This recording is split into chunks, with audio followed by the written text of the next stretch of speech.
ব্রিক্সে অন্যতম একটা member Saudi Arabia. আমরা জানি যে তেলের খনি এবং আমেরিকার সঙ্গে একটা ডিল সৌদি আরবিয়ার 1974 থেকে যে যা তেল হবে সেই তেল আমেরিকা ডলারে কিনবে, যেই কারণে ডলারের মূল্য সারা বিশ্বে সর্বজন বিদিত। মানে এই রকম একটা সিচুয়েশন। আমার কথা হচ্ছে গিয়ে সৌদি আরবিয়া সে এবারে ব্রিক্সে আসছে, স্বাভাবিক, যেখানে সে ব্যবসা পাবে, যেখানে ব্যবসা পাবে, যেখানে নিজের সমৃদ্ধি পাবে, সে তো সেখানেই যাবে। এই সৌদি আরবিয়াকে হারানোর ভয়ে কি আমেরিকা এখন কাঁপছে? তার থেকেও বড় আরেকটা জিনিস আছে, তুমি একটা জিনিস লক্ষ্য করে দেখো, লেট ইট বি মার্কেটে কে কে আছে? India, China, Russia. এর থেকে বড় কনজিউমার মার্কেট কোথা থেকে হবে? দ্বিতীয় জিনিস ভেবে দেখো, যে দেশগুলো আসছে সেগুলো মোস্টলি রিসোর্সফুল কান্ট্রিজ। সেটা তুমি মিনারেল রিসোর্স বলো, ন্যাচারাল রিসোর্স বলো, ক্লাইমেটিক রিসোর্স বলো, এর থেকে বেশি রিসোর্স কারুর কাছে নেই। Coming to the military power, Russia, China, India, এই তিনজনের মিলিটারি পাওয়ারের একত্রিত যদি হয়, তার সাথে বাকি দেশগুলোর মিলিটারি পাওয়ার যদি এক হয়, ইরানের সাথে গল্পগুজব করতে গিয়ে কিরকম খেলে সেটা তো জানোই, তারা যদি একসাথে হয় কোথায় যাবে? ফোর্থ সব থেকে ইম্পর্টেন্ট জিনিস, Iran, Saudi Arabia is already a part of BRICS. ঠিক আছে, আরো অনেক ব্রিক্স মেম্বার আসতে পারে। আমি তোমাকে যেমন আমি এই ঘটনাগুলো তোমাদের এখানে ইন্টারভিউ দিতে গিয়ে আজ থেকে 2-3 মাস আগে প্রেডিক্ট করে বলে গেছিলাম, ইফ ইউ রিমেম্বার। আজকের ডেটে দাঁড়িয়ে আরেকটা প্রেডিকশন করে তোমাকে আমি বলে যাচ্ছি যে খুব দেরি নয় যে পরের প্রেসিডেন্সিতে, যেটা ভারতের হচ্ছে বা তারপরের প্রেসিডেন্সিতে যেটা চায়নায় হচ্ছে, এই দুটো presidency is very vital presidency. Why? Because এই দুটো প্রেসিডেন্সিতে আফ্রিকান ইনক্লুশন বাড়বে। যদি আফ্রিকান ইনক্লুশন বাড়ে, again we are finding doors for oil resource and again we are finding doors to create economic corridor. মানে আমরা এমন একটা করিডোর বানাবো যে করিডোর দিয়ে বাণিজ্য হবে। এই বাণিজ্যর নামে দেশ দখল হবে না, সত্যিকারের বাণিজ্য হবে। আরেকটা জিনিস লক্ষ্য করে দেখো, ইউনাইটেড নেশনসে যখন ডকুমেন্টস হতো সেখানে ইনস্ট্রাকশনস পাস করা হতো। সেখানে একটা দেশ আরেকটা দেশকে বলতে ইনস্ট্রাকশনস দিত, সেন্স অফ পজেশন সব দেশের মধ্যে যেত। ব্রিক্সের ডকুমেন্টসগুলো পড়ো, সেখানে বারবার করে একটা ওয়ার্ড বলা আছে কোঅপারেশন। এই কোঅপারেশন কথাটা বন্ধুত্ব সুলভ কথা। এই কোঅপারেশনটা একটা দেশ, বড় দেশ হোক ছোট দেশ হোক, সে যখন অন্য দেশকে বলে তখন সেই দেশটা মনে করে হ্যাঁ কথাটা যেটা বলছে এটা শোনা যেতে পারে, because you are talking sense. আমি যদি কোঅপারেশনের কথাটা ঠিক করে না বলি, তাহলে নো ম্যাটার হোয়াট তুমি যাই বলার চেষ্টা করো না কেন, it will go in when. একদমই তাই। আর এই জায়গা থেকেই এই যে কোঅপারেশনের আরো একটা ছবি, যে ছবি দেখে আমেরিকা তো ভয় পেয়েইছে, পাকিস্তানেরও কোথাও না কোথাও ঘুম উড়ে গেছে।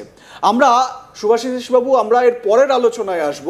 সেটা হচ্ছে গিয়ে যে এই যে চীনে এসসিওতে বিদেশ মন্ত্রীদের যে মিটিং, সেখানে শি জিনপিং এর সঙ্গে ডক্টর জয়শঙ্করের গিয়ে হ্যান্ডশেক করা, এর তাৎপর্য অনেক বড়। 2020 পর এই প্রথম মানে গালওয়ানের সেই উত্তেজনাতেই মানে সারা বিশ্ব একেবারে সেই উত্তেজনাই থাকবে এইরকম একটা কোথাও আশা করেছিল। আমরা ঠিক এই জায়গা থেকেই আমাদের পরের আলোচনায় যাব।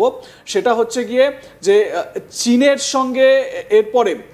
সঙ্গে ভারতের যে দ্বিপাক্ষিক সম্পর্ক, সেই সম্পর্ক কেমন হবে এবং এতে করে চীনের সঙ্গে ভারতের মূল আলোচনার বিষয়বস্তুগুলো কি, চীনের প্রেসিডেন্টের সঙ্গে হাত মেলানো, তার সঙ্গে কথা বলা এবং দ্বিপাক্ষিক সম্পর্ক মজবুত করার যে প্রয়াস, যেরকম সুভাষিস ব্যানার্জি কিছুক্ষণ আগেই বলছিলেন না যে ব্রিক্সের যে বক্তব্য বা বিবৃতিগুলো, সেখানে কিন্তু একটা কথা খুব গুরুত্বপূর্ণ, সেটা হচ্ছে গিয়ে কোঅপারেশন।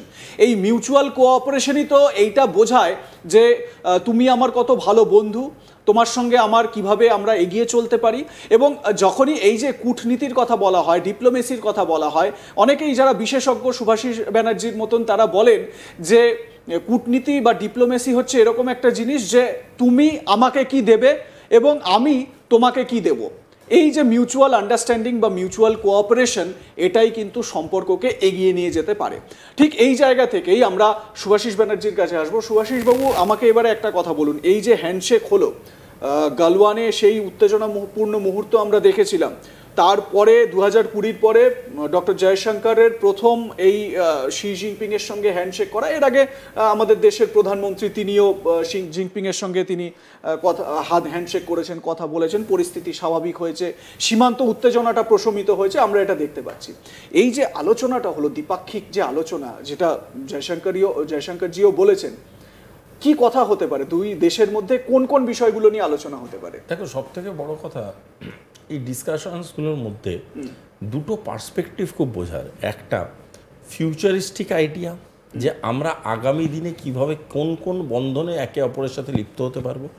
দ্বিতীয় জিনিসটা খুব ইম্পর্ট্যান্ট, সেটা হলো সেটা কী কীভাবে ইমপ্লিমেন্ট করতে পারবো, কী কী প্রসেসের মাধ্যমে আসতে পারবো। দেখো, দুটো মানুষের মধ্যে একটা সম্পর্ক সৃষ্টি হচ্ছে মানেই তো এটা নয় যে সেই সম্পর্কটা কতটা কিভাবে এগোবে তার রাস্তাও তো প্রশস্ত করতে হবে। তো তার রাস্তাটা যখন আমাকে তৈরি করতে হবে, আমাকে সবার আগে যে জিনিসটা বুঝতে হবে যে আমাদের কি কি হাতে আছে, আমরা সেগুলোকে কিভাবে ঘুঁটিগুলোকে সাজাবো, সেই সাজানো ঘুঁটিগুলোকে কিভাবে ব্যবহার করব। এবং যখন এই ব্যবহারের কথা আসবে তখন অবভিয়াসলি ফুল রাইটস আছে চায়নার ভাবার যে তার কী কীভাবে বেজিংয়ের প্রফিট হবে, সেরকম ভারতেরও ফুল রাইটস আছে ভাবার যে নয়াদিল্লির কী কী প্রফিট হবে। সুতরাং এখানে কেউ এনজিও খুলে বসে নেই, সমাজসেবা করতে বসে নেই, এখানে যে যার হিতের কথাই বলবে। কিন্তু এই হিতটা করতে গিয়ে কোনো তৃতীয় মানুষের ভৃত্য হয়ে কাজ করার মানসিকতাটা চলে গেছে। এবং সেই কারণেই আজকের ডেটে দাঁড়িয়ে সবাইকে ইভেন বিজনেস অপরচুনিটি দেওয়া হচ্ছে যে ভাই আমি ব্যবসা করছি, তুমি আমার দোকান থেকে কেনো, নাহলে তুমি আমার জিনিস সাপ্লাই করো, নাহলে তুমি আমার সাথে আমার এখানে কাস্টমার এনে দাও, কিছু তো করো। কিছুই করবে না, হঠাৎ সকালে এসে বলবে তোমার দোকানের দেয়ালের রং সাদা কেন, তোমার ছাদের এসি লাগানো কেন। এই এত কথার উত্তর আমি তোমাকে কেন দেবো ভাই? একটা সিম্পল কথা। দ্বিতীয় কথা, মিলিটারি কোঅপারেশন বা কোঅপারেশনে তো অনেক তারতম্য হয়, যেমন military cooperation, climate cooperation, energy hub, এই কথাগুলো কিন্তু আমরা ব্রিক্স থেকেই শুনছি। তারপরে আবার তুমি এসসিও ডকুমেন্ট পড়ো, সেই এসসিও ডকুমেন্টেও তার একটা রিফ্লেকশন আসছে। সেই রিফ্লেকশনের মধ্যে আফগানিস্তানের ইম্পর্টেন্সটা নিয়ে খুব কথা বলা হয়েছে। So as a territorial importance, so as the political importance, এটাকে জোর দেওয়া হয়েছে। তার মানে রাশিয়াই তো প্রথম দেশ তালিবান অ্যাডমিনিস্ট্রেশন। কারেক্ট। তার মানে এমন একটা স্ট্রাকচারের কথা বলা হচ্ছে যেই স্ট্রাকচারে নিজের ইকোনমিক গ্রোথগুলোকে ইম্পর্টেন্স দেওয়া হচ্ছে। মানে আমি আর তুমি মিলে একসাথে একটা, আমি সহজভাবে বোঝানোর জন্য বলছি, আমি আর তুমি মিলে একসাথে একটা ব্যবসা করব। এবার এই যে ফুচকার ধরো একটা ব্যবসা দেবো, সহজ ব্যবসা। এবার এই ফুচকার যদি আমি ব্যবসায় যাই, কাউকে তো ফুচকাটা বানাতে হবে, কাউকে তো ওই গাড়িটা তৈরি করতে হবে, এবার কাউকে তো চাটনিটা বানাতে হবে, কাউকে তো জলটা বানাতে হবে।